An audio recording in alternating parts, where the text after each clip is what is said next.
Assalamualaikum warahmatullahi wabarakatuh. Nama saya Muhammad Muammar bin Abdul Jalil. Nombor metrik GB02407, merupakan pelajar PJJ UKM bagi kos dakwah dan kepimpinan. InsyaAllah di bawah subjek gerakan misionari Kristian yang diberikan tugasan individu, iaitu mengkaji ataupun mengeluarkan beberapa isu yang terdapat di dalam chatting WhatsApp, grup WhatsApp, dialog rohani antara Bible dan Al-Quran yang berlaku di Semenanjung, iaitu di Sabah. Baik, insya-Allah apa yang saya tertarik di dalam grup WhatsApp ini, saya diamanahkan pada tarikh 21 Disember. Apabila saya melihat pada 21 Disember ada beberapa isu yang boleh kita ketengahkan ataupun yang boleh kita bincangkan bersama. Antaranya ialah yang pertama, betul ke dosa yang diwarisi itu diajar oleh Yesus? Yang pertama. Yang kedua ialah Trinity, betul ke Yesus yang ajar? Yang ketiga ialah tentang salib. Apa itu salib? Kita akan sama-sama memperdengarkan atau membincangkan. Baik, kita mulakan yang pertama. Baik, yang pertama ialah, betul ke Yesus mengajar bahawasanya dosa itu diwarisi? Baik, apabila saya melihat chatting ini, saya terus membuka satu kitab, dia panggil Alkitab. Saya ambil edisi dalam Google. Edisi Alkitab iaitu edisi Bible yang diterjemahkan dalam bahasa Indonesia. Ada beberapa orang kata dalil yang boleh membuktikan bahawa Yesus tidak pernah sesekali ataupun tidak mengajar bahawasanya dosa itu diwarisi. Cuba kita lihat. Okey, saya terus minta maaf lah, tak nampak sangat. Okey. Antara dalil-dalilnya ini antara dalil-dalilnya yang mana dalil yang membuktikan bahawasanya dosa itu tidak diwarisi. Baik, saya akan baca. Okey. Di dalam Bible terdapat juga kenyataan yang menolak konsep dosa yang diwarisi. Contohnya, orang Kristian mempercayai bahawa setiap yang lahir akan menanggung dosa Adam dan Hawa. Tetapi ayat di dalam Bible sendiri menegaskan bahawa dosa tersebut tidak ditanggung oleh orang yang selepasnya. Kanak-kanak yang dinyatakan dalam Matius disebutkan sebagai kerajaan syurga, seperti yang dijelaskan dalam ayat Bible, iaitu dalam Ezekiel ayat chapter 18 verse 20. Orang berbuat dosa, ia itu juga akan mati. Maka kanak-kanak tidak akan menanggung kesalahan bapanya, dan bapa pula tidak akan menanggung kesalahan anak-anaknya. Kebenaran orang yang benar akan ditanggung ke atasnya, dan kejahatan orang yang fasik pun akan tertanggung ke atasnya. Kalau kita tengok dalil ni menunjukkan bahawasanya, inilah jawapannya, bahawasanya Yesus tidak pernah mengajar dosa itu diwarisi. Ada lagi ayat ataupun bukti dalilnya yang membuktikan dosa tidak diwarisi. Antaranya ialah daripada Matius chapter 19 verse 14. Tetapi kata Yesus, biarkanlah kanak-kanak itu, jangan dilarangkan mereka itu datang kepadaku, kerana orang yang sama seperti inilah yang umpamanya kerajaan syurga. Nampak tu beza kita. Contoh kan, kalau saya melihat daripada terjemahan daripada ayat ini, apa yang saya faham adalah dosa itu terletak pada diri kita sendiri. Maksudnya, kalau dosa yang dilakukan oleh orang lain, maka orang lain itu yang tanggung dosa sendiri. Kalau ayat ni lah kita lihat terjemahan dia. Baik, ada lagi daripada Corinthians. Minta maaf kalau saya tersalah sebut. Corinthians chapter 3 verse 8. Baik yang menanam maupun yang menyiram adalah sama. Nampak tu, digunakan kiasan, dan masing-masing akan menerima umpannya sesuai dengan pekerjaannya sendiri. Nampak tu, kalau kita buat dosa, kita tanggung sendiri. Kalau kita buat pahala, kita dapat ganjaran sendiri. Baik, ada lagi. Saya suka membaca dalil-dalil ini. Ini menunjukkan betul bukti antara bukti yang untuk menerangkan kepada kita bahawasanya dosa itu tidak diwarisi. Ada lagi Proverbs chapter 9 verse 20. Jikalau engkau bijak, kebijakanmu itu bagimu sendiri. Jikalau engkau mencemuh, engkau sendiri yang akan menanggungnya. Nampak tu? Faham ya? Ini antara bukti-bukti yang kita boleh ambil. Baik, seterusnya ialah Isu yang kedua ialah berkenaan tentang Trinity. Baik, apa yang saya tertarik dengan Trinity dalam grup WhatsApp ini, ada seorang hamba Allah ini dia tanya, betul ke Yesus ini mengajar ataupun membincangkan dalam kitab Bible Trinity, berkata Trinity. Baik, saya mengambil satu buku yang dikarang oleh Ustaz Haji Muhammad Farhan Abdul Al-Hafiz. Dia merupakan mantan agama Kristian dan dia pernah menjadi ketua padri di sebuah gereja. Ni buku dia, iaitu Kristianis dan Gejala Murtad di Malaysia. Tuan-tuan, kalau tuan-tuan ada buku ni, tuan-tuan baca lah. Ya, jangan tak tahu tuan-tuan, kalau tak ada tuan-tuan beli kat kedai. Kalau jumpa, kita sama-sama baca, kita sama-sama kaji dalam buku ini. Memang tertarik, ada pelbagai isu yang dibincangkan, bukan sekadar Kristian, bahkan isu murtad pun dibincangkan di dalam buku ini. Baik, apa itu Trinity? Trinity senang cerita tiga rangkaian akidah dan kepercayaan orang Kristian.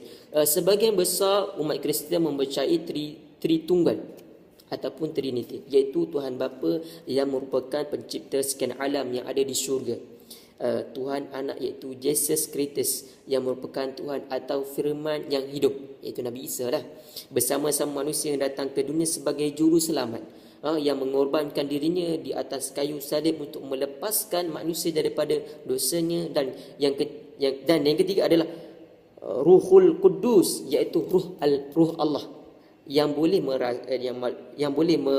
merasuk ke dalam peribadi orang yang suci.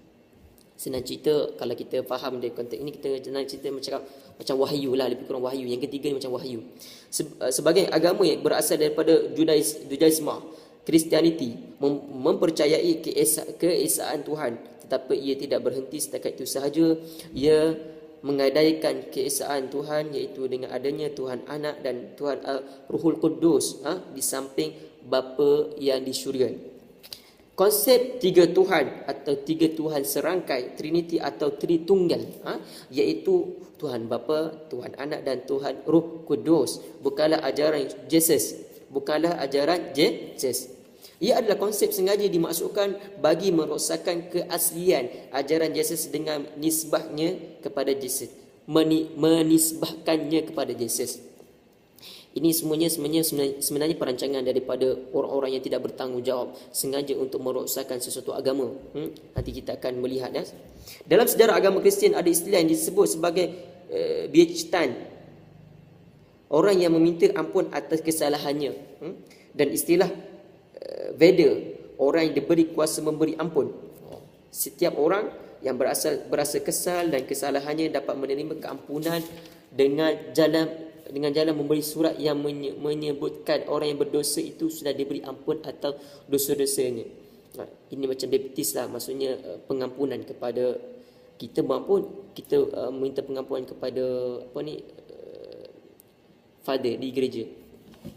Surat pengampunan itu disebut sebagai Afflatus Breven atau Indulgences, yang bermaksud kemurahan Tuhan. Manakala Tuhan-Tuhan berhala seperti Al-Manat, Al-Lata dan Al-Uzza boleh dijadikan pujaan dan kemudiannya diterapkan ke dalam konsep ketuhanan orang Kristian. Kristian. Saya rasa boleh kita faham. Kalau dalam Islam mentauhidkan Allah itu satu. Dalam surah Al-Ikhlas, Qul huwallahu ahad, Allahus samad, lam yalid wa lam yulad wa lam yakul lahu kufuwan ahad. Allah itu satu. Allah itu tidak ada anak dan Allah itu tidak diperanakkan. Islam meletakkan dalam akidahnya bahawasanya Allah itu satu, tiada yang kedua dan tiada yang ketiga, tiada yang hidup dan tiada yang mati. Maksudnya Allah itu kekal wahid, satu. Baik, untuk persoalan yang ketiga berkenaan tentang salib, saya terus kepada salib ya.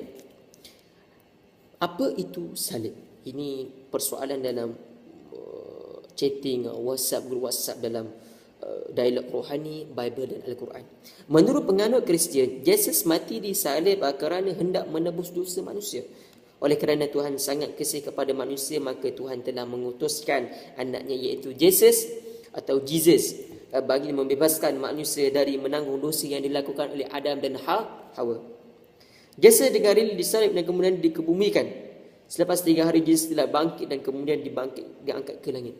Ini atau pandangan orang-orang Kristian mengatakan bahawa salib, istilah salib itu daripada itulah Nabi Isa alaihi salam menanggung dosa daripada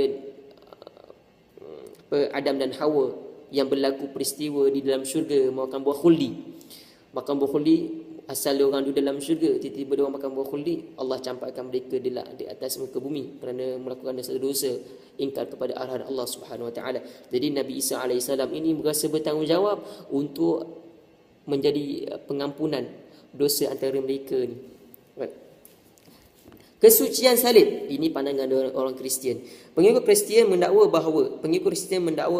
bahawa salib adalah satu yang suci dan sesiapa yang bawa salib menunjukkan beliau merupakan seorang pengantut Yesus.